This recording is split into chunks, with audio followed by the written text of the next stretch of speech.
Bueno, muy buenas tardes. Bienvenidos al ENSI, Ventanas al Conocimiento. Realmente agradecida por el día de hoy, 1 de agosto. Estamos en nuestra segunda unidad, que corresponde a productividad en educación, producción en la cultura, en el desarrollo social, en lo económico. Y es muy importante que en el día de hoy podamos hacer una clase totalmente distinta. Y para ello les traigo un video. Él es el profesor César Bona, es uno de los 50 mejores maestros en Latinoamérica, y ese título se le dan como uno de los 50 mejores maestros es porque ha usado o ha ido trabajando o ha ido luchando, batallando en función de una educación distinta. Y esa educación distinta tiene que ver con la producción de la creatividad, la innovación y la curiosidad en nuestros estudiantes. Cómo ver la educación no meramente desde el conocimiento, sino una educación transformadora, donde podamos visualizar primeramente al ser humano para ir en función del ser humano, avanzar hacia el conocimiento, hacia la investigación y hacia todo lo bueno que contiene o que conlleva o que integra una educación de calidad. Entonces les voy a colocar el video para que podamos compartirlo, se los comparto en pantalla y bueno, bienvenidos a esta nueva clase, creatividad y productividad en educación. El, di- el- la charla se titula Los nuevos retos de la educación. Escuchemos. Cuatro maestros me influyeron en mi vida. Dos de ellos lo hicieron cuando yo era niño en la escuela. Ahí estaba el primero, don Dionisio. Don Dionisio, con el movimiento de una ceja, era capaz de controlar toda una clase. Hacía así y eso era suficiente. Don Dionisio me hizo amar la lengua española. Gracias a él intento hablar de forma adecuada y también gracias a él tengo mi mesilla llena de libros a los cuales recurro por las noches antes de dormir. Después apareció una maestra cuyo nombre no quiero acordar. Dos sucesos tuvieron lugar con esta señora. El primero, por el cual tengo que estar eternamente agradecido, es que me hizo odiar las matemáticas. Durante años sufrí mucho. Iba vagando por un mar de desconsuelo hasta que me agarré a una tabla de salvación que eran el latín, el griego y la mitología, llena de historias interesantes. Es que he de agradecer a esta mujer el hecho de que me guiara a coger la mitología. El segundo acontecimiento que recuerdo de esta mujer es una imagen nítida de un compañero mío copiando en un examen de matemáticas con todo descaro con el libro encima de la mesa. Al día siguiente, yo recuerdo también nítidamente cómo entraba esta mujer rápidamente a clase, cómo le gritaba la cara y cómo se le salían las órbitas de los ojos o los ojos de las órbitas, da igual. Y es que resulta que este niño había copiado con tanto amor, había copiado el libro con tanto entusiasmo, que había incluido en su examen la cita véase figura 6.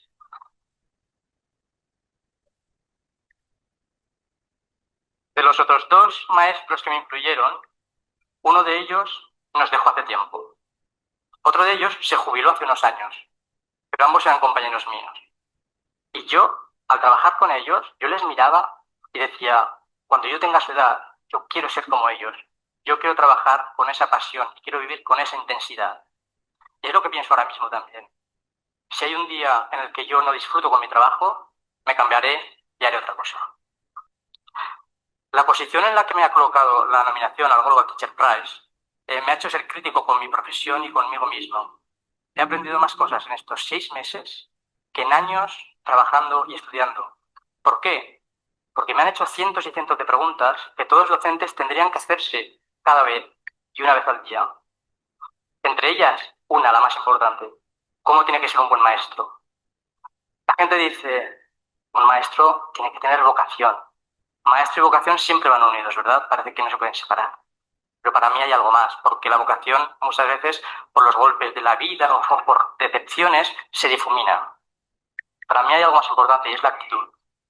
Todos los maestros tienen que tener actitud, tienen que conseguir contagiar con esa actitud a los niños. Vamos a ser ejemplo para cientos y cientos de niños.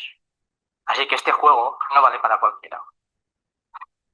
Mira, cuando yo me levanto, cuando yo voy a clase y me meto en el aula, yo me siento un privilegiado, porque para mí es como sumergirme en una piscina infinita de imaginación y de ilusión, de las cuales me nutro. Así que sí, somos privilegiados, pero también tenemos una gran responsabilidad. Podemos educar en manada, así es que no podemos olvidar educar en empatía, sensibilidad, en emociones, en respeto. Si realmente queremos una sociedad mejor, debemos empezar por aquí, por la escuela. Si yo pudiera hacer una pizza gigante sobre educación, como si fuera un símbolo, la base, la masa, estaría hecha de respeto. Luego todos los demás ingredientes, inglés, matemáticas, lengua, pero la base sería el respeto. Luego además no podemos olvidar aguijonear la curiosidad. Una persona no deja de aprender porque se hace mayor. Una persona deja de aprender porque deja de sentir curiosidad por las cosas que tiene alrededor. Y tampoco nos podemos olvidar de la creatividad.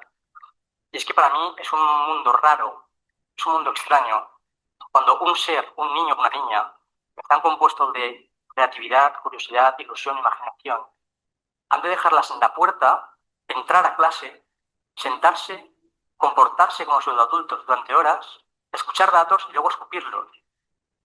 Para mí eso ya es antinatural. Luego decimos que hay absentismo, pero ¿qué queremos si les estamos robando su esencia? Así que, ¿qué queremos? Pues yo quiero esto, yo quiero creatividad. Esto podría decir, esto es una patata, esto es, esto es una piedra. Para mí esto es el símbolo máximo de la creatividad. Yo os voy a explicar por qué. Yo normalmente los lunes por la tarde invito a los niños a subirse a las mesas y hablar en público. Y tienen que hablar durante un minuto sobre una charla que les propongo. Esta charla en concreto era, en el cole hay tres extraterrestres. Tienes un minuto para hablar de ellos y argumentar. En este caso me dirigí a Matt, uno de los niños. Y dije, a ver, Matt, tu charla, porque a mí siempre me gusta ver las charlas en papel antes de que suban a la mesa. El niño me enseñó esto que veis aquí, recortado como pellizcos en la mano. Te toma. Digo, esto es tu charla. Y dice, sí, pero espera que te lo explico. Digo, explica. Te dice, este fragmento se lo he quitado a uno de los tres extraterrestres. Y mi charla está dentro, pero está codificada. Y lo que tengo que hacer, y además rápidamente, es sacarla, porque me han dicho que en 24 horas se autodestruye. Así que no te preocupes que mañana te la entrego.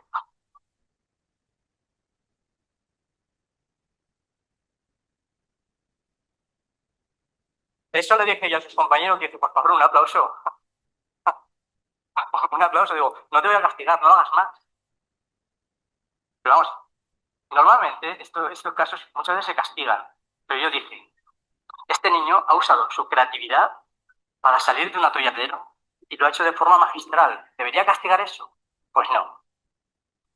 Así que como veis, yo me lo paso bien en clase. Yo disfruto. Me lo paso bien en mi trabajo. Así es que os voy a preguntar, ¿a vosotros os gusta vuestro trabajo?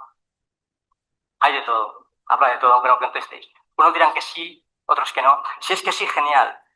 Si es que no, tenéis la opción, aunque ahora resulte difícil, de intentar buscar otro trabajo. Pero los niños no tienen esa opción. Van a pasar con nosotros 12, 14 años y el único apoyo que reciben de maestros o padres es tu obligación.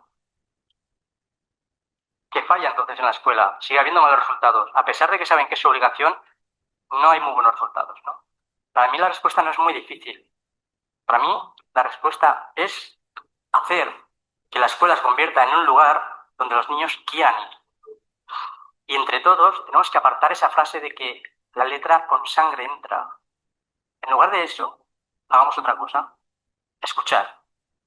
Escuchar a los niños. Tienen cosas muy interesantes que decir. Y además, qué menos que conocer a las personas que van a pasar con nosotros tanto tiempo. Resulta que luego estamos en una excursión con un compañero y vemos a un niño haciendo cosas maravillosas y decimos, mira este niño lo que hace. A los 6 meses le conocemos, porque en clase no son ellos mismos. Os voy a contar una historia maravillosa para que veáis cuán importante es escuchar a los niños. Esta historia me cambió mi visión de la educación. Y esta historia maravillosa tiene el título de La historia de un escupitajo. Yo era hace años tutor de sexto y estábamos en última hora y estábamos repartiendo exámenes. Yo entonces había dado ciencias. Y bueno, ahí estaba Sergio, uno de los niños, era uno de los niños conflictivos de clase. Y claro, había sacado un uno. Yo leí el examen y dije lo que solemos decir los maestros. Sergio, yo no soy, yo soy un espejo, esto eres tú, esto esfuerzo. Ha sacado un uno, el próximo día lucha un poco más. Se lo di y se marchó mosqueado, normal, ¿no? Salimos de clase, cerré la puerta. Bien, a todo esto yo aparcaba la moto por aquel entonces a 100 metros del cole, encima del acera. Y yo vi a Sergio que iba directo como un cohete. Yo iba detrás de él aumentando mis pasos. Yo lo veía de lejos. Y él iba para allá. Yo, que no paro, que no paro. Y él iba directo a la moto. Yo, que no paro. Bueno, llegó a la moto y paró. Hizo escupitajo en el asiento. Y estaba justo detrás y le cogí así. Se giró y se puso más blanco que el Edward Cullen. Y dice, César, que ha sido sin querer.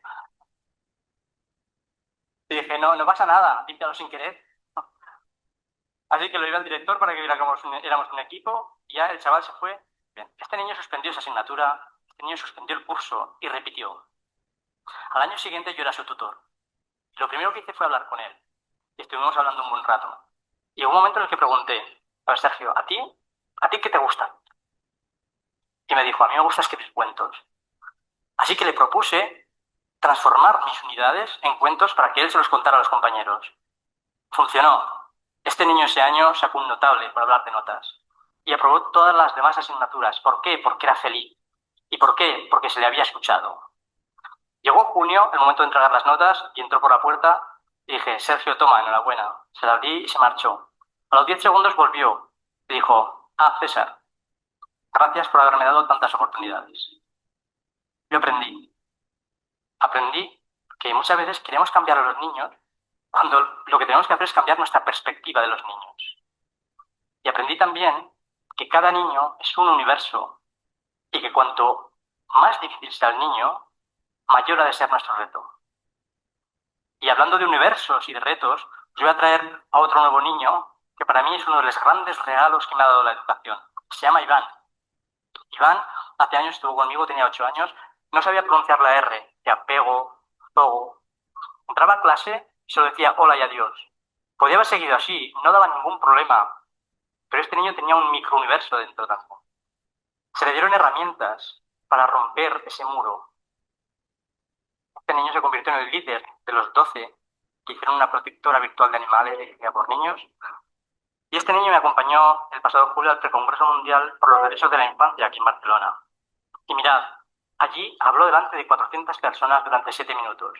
Días antes había estado ensayando, para eso había quedado, como veis, con unos amigos, con unos amigos de escuadrilla, y yo creo que les hipnotizaba. Si fijáis en la persona de medio, ni parpadea. Debían de estar embelesados, ¿no? Bien. Una de las frases que dijo este niño a esas 400 personas fue: podría sentir vergüenza de hablar delante de todos ustedes, pero lo que tengo que decir es demasiado importante como para quedarme callado.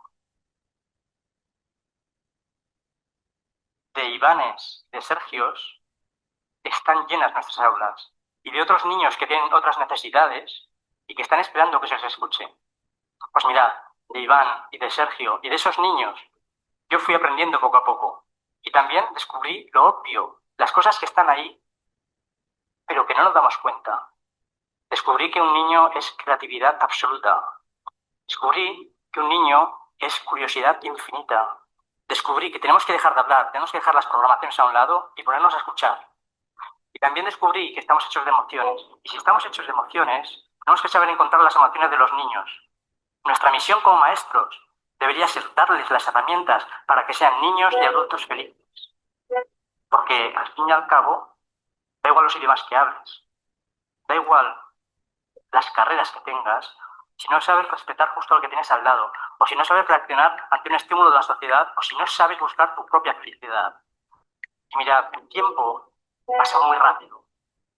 En 2 parpadeos, los niños que ahora mismo están en nuestras aulas ya no serán tan niños. Pues entre estos niños están los futuros directores o directoras de nuestras empresas. Estará el futuro marido que sabrá respetar a su mujer, o estarán el señor y la señora que sabrán respetar el medio ambiente. Y es por eso que es tan importante educar en empatía, en sensibilidad, en respeto. Y es por eso que nuestra profesión es tan importante. Así es que entre todos tenemos que devolver a la educación al lugar donde se merece. Porque de nosotros, maestros y maestras, depende hacer este mundo un lugar mejor. Gracias.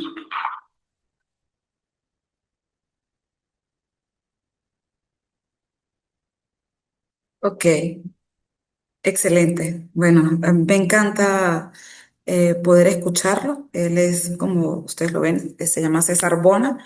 Es uno de los 50 mejores maestros en Latinoamérica y considero que, bueno, que es bastante importante escuchar eso, la educación. La educación y lo habla desde el punto de vista más humano que académico, porque en muchas ocasiones cuando nosotros hablamos de educación, hablamos acerca del mejor estudiante. Y el mejor estudiante, entonces usted dice, el mejor estudiante que saca 20, el súper inteligente, el extremadamente investigador, pero para usted llegar a ese punto, usted tiene que formarlo como ser humano primeramente, como una buena persona, como un buen individuo dentro de nuestra sociedad. Entonces, más empático, más resiliente, buscando siempre la equidad, el trabajo en conjunto, el trabajo en equipo, socializar con todas las personas que tenemos en nuestro entorno, e incluso ver las diferencias, porque es que todo en esta vida, sobre todo en el área educativa, cuando tenemos espacios de aprendizaje con 20, con 15, con 30 estudiantes, cada uno con su particularidad, con su formación, con su forma de ver la vida, con su forma o con su forma de manejar sus conflictos, sus emociones y todo lo que conlleva alrededor. Entonces, bienvenidos a esta nueva clase. Voy a colocarles la presentación que tenemos para el día de hoy. Y hoy nos llama a creer que podemos hacer un mundo distinto si nosotros como maestros cambiamos nuestra forma de pensar, nuestra forma de ser y nuestra forma de sentir. Un maestro, un buen maestro es aquel que es capaz de creerse ese productor o ese recolector o esa guía que orienta, que llama con dinamismo, con compromiso, con creatividad, con innovación, con investigación, con vocación, con dedicación, con resiliencia, con paciencia, con tolerancia, con prudencia. Es una, es una mega labor que tenemos nosotros como maestros. Y esa labor tiene que ser con actitud, una actitud positiva, una actitud centrada, con firmeza, con principios y valores, sabiendo que no somos educadores, no somos médicos, no somos ingenieros, no somos administradores, no somos contadores, no somos profesionales de cualquier otra área, somos maestros. Y el maestro tiene en sus manos esa posibilidad de crear ese aprendizaje activo, ese aprendizaje que llene, ¿verdad? Donde usted maneje los pilares de la educación, aprender a aprender, desaprender, aprender a hacer, aprender a conocer, aprender a convivir. Entonces, en esta nueva área tenemos, o en este nuevo contenido de esta unidad 2 decimos que educación para la mayoría de la gente significa tratar de llevar al niño a parecerse al adulto típico de su sociedad. Pero para mí, la educación significa hacer creadores, y esto lo dijo Jean Piaget. Entonces, creadores de almas, creadores de vida, de intelectualidad, de dominio, de expresión oral, escrita, de razonamiento lógico matemático, de creer y entender que en esta sociedad el pilar fundamental para lograr un éxito contundente en todas sus áreas es con la educación. En ese sentido, tenemos un contenido temático que es productividad en la educación en la cultura y la educación en el proceso social y en el desarrollo económico. En lo que corresponde a la productividad en educación, nosotros entendemos que una escuela o un instituto se convierte en una empresa educativa si evita acomodarse en aquellas situaciones de confort, ¿no?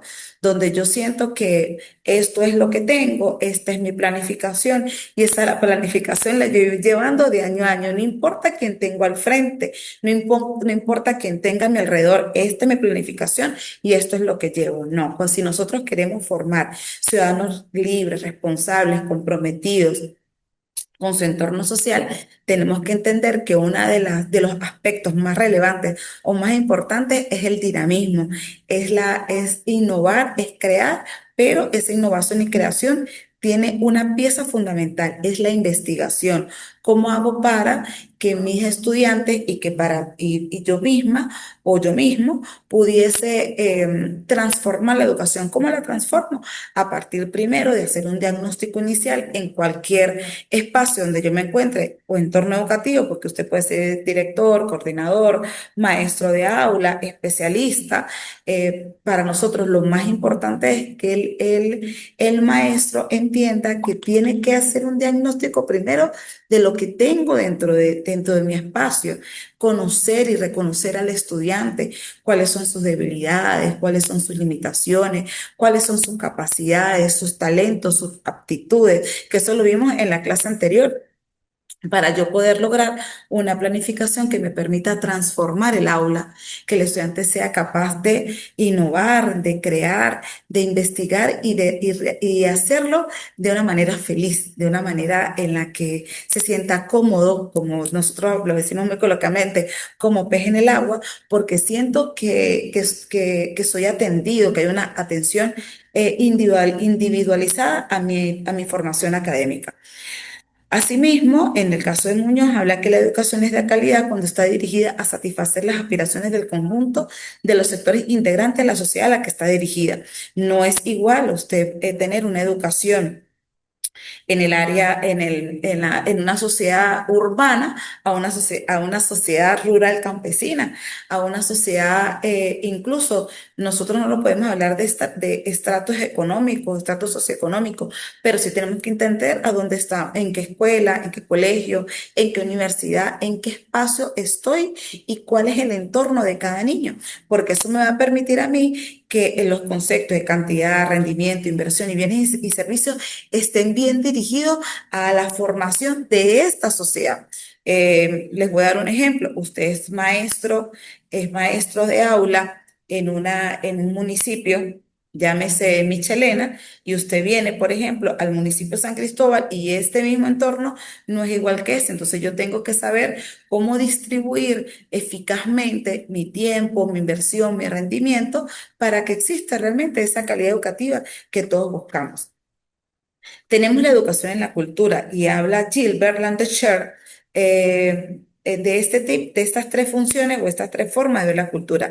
Primero, que la cultura crea la educación, que la educación prepara para integrarse a la cultura actual, a la cultura pasada y a la del futuro. Es decir, es un compendio, una transformación, una sinergia que nos permite a nosotros ver que la educación es en parte la expresión de la cultura actual y en parte la expresión de una cultura pasada. Nosotros no podemos dejar de traer, ¿verdad? Todos esos aspectos positivos que nos trae la cultura de generación en generación. Yo lo conversaba en la clase pasada con los del doctorando y hablamos acerca hay un manual que es muy típico en la sociedad venezolana y que quedó aquí en la educación tradicional y que debemos traerlo nuevamente, que es el manual de Carreño. El manual de Carreño me habla a mí de los modales, de la educación, de la presencia, de cómo cómo podemos formar a un buen ser humano y cómo integrarlo a la sociedad. Por ejemplo, para no ahondar tanto en esto, buenos días, buenas tardes, permiso, gracias, por favor, disculpas. Estos 6 aspectos son fundamentales para usted decir, uy, qué estudiante o qué persona tan educada, porque usted dice buenos días, buenas tardes, permiso, por favor, gracias, disculpe. Esos son aspectos fundamentales de los valores, los principios, las formas de cómo actuar dentro de una sociedad. Entonces, tenemos que buscar cuáles son esos aspectos o esas formas de organización o esa forma de planificación o esos contenidos de la educación tradicional para incorporarlas y seguirlas llevando de generación en generación en esta educación que requerimos sea transformada y sea consolidada para lograr realmente un educador, un ser humano integral. En esta misma educación de la cultura, hablamos que el proceso de producción de la cultura descansa en el trabajo físico e intelectual del hombre. Y en la educación, y es la educación el medio esencial con que cuenta la sociedad para desarrollar las potencialidades del trabajo humano en todas sus formas. Entonces, cuando hablamos del trabajo humano, hablamos del trabajo cooperativo, el trabajo integrador, el trabajo solidario, donde buscamos que todos los individuos tengan las oportunidades de inserción laboral y social así como la calidad educativa que debemos tener todos. Incluso lo hablamos, educación, salud, vivienda, trabajo, una educación, una sociedad y un trabajador que se sienta digno de ese espacio laboral donde se encuentra. También hablamos de la educación en el proceso social y es cuando hablamos de una producción de mano de obra calificada, de una socialización de la mano de obra y una generación de ideología. En esta primera función, cuando hablamos de esa producción de mano de obra calificada, hablamos de cuáles son esos recursos valiosos que requerimos en cada uno de los espacios y entornos educativos de nuestra sociedad. Entonces, estamos claros que hay momentos de nuestra vida, momentos de la sociedad en que ya hay eh, formación profesional o carreras que ya están desactualizadas totalmente. Entonces, cuando hablamos de esa desactualización, es que tenemos que buscar formar en los colegios, en las escuelas, en los liceos, estudiantes que se formen académicamente dentro de un diseño curricular, pero que también puedan tener la oportunidad de esa práctica en el área administrativa, en el área de la salud, en el área educativa, en el área de la ingeniería, en tantos aspectos para que cuando lleguen a la sociedad laboral, a incluirse como trabajador dentro de la sociedad, ellos se sientan con la suficiente fuerza, con la suficiente inteligencia y con la suficiente formación para ser exitoso en esa área específica en la que se quiso formar. Sin educación no hay desarrollo económico y este progreso debe ser parte de la oferta académica y de la formación que tengamos nosotros como maestros. Entonces tenemos que formarnos, capacitarnos, autoexigirnos. eh, y siempre estar buscando, como ustedes están ahorita, la formación que permita colocarlo en práctica y cada día ser más innovadores, más creativos y más dinámicos. Si se considera a la educación como una fuente de crecimiento o como un factor de producción, debe existir algún tipo de relación entre la inversión nacional y la inversión, se llama el Producto Nacional Bruto. ¿Y qué quiere decir esto? Que nosotros tenemos que estar dedicados y luchar porque realmente las escuelas tengan las herramientas y todo lo necesario para que haya una educación de calidad, las técnicas, perdón, los instrumentos como las computadoras, las laptops, las bibliotecas escolares, las bibliotecas digitales, todo lo que nos permita que haya una educación integral. De igual forma, tenemos que decir y esto es ya para finalizar, que no hay sistema en el mundo, en ninguna escuela, en ningún país que sea mejor que sus maestros. Los maestros son el alma del éxito de las escuelas. Y esto lo dijo Sir Ken Robinson. Y los coloco aquí para finalizar porque realmente es así. Tenemos que motivarnos, dedicarnos, comprometernos, así como lo decía César Bona, un maestro exitoso es un maestro que busca que haya una educación empática, emocional, valiosa, donde el estudiante sea visto no como uno más dentro de un espacio educativo, sino que el estudiante sea autóctono, libre. Nosotros queremos formar almas libres dentro de nuestro espacio educativo. ¿Y cómo lo hacemos? Cuando todos trabajamos en conjunto, cuando todos trabajamos desde el amor, desde la vocación, desde la pedagogía, desde la didáctica, desde entender que esto es un trabajo que es de todos los días. Así como el médico está actualizándose de forma continua, nosotros también lo tenemos que hacer, pero siempre le hemos dicho, no solo desde el conocimiento, sino de cómo podemos transformar a ese individuo y hacerlo cada día más bondadoso, más armonioso y más libre. Entonces, bueno. Eh, quiero agradecerles a todos ustedes por las actividades que han venido realizando. He estado evaluando, ya tienen en el portal, en el aula virtual, la unidad número 3, así que vayamos trabajando y avanzando en función de esta educación. Somos INSI, Ventana al Conocimiento. Muchas gracias por su atención y nos veremos muy pronto.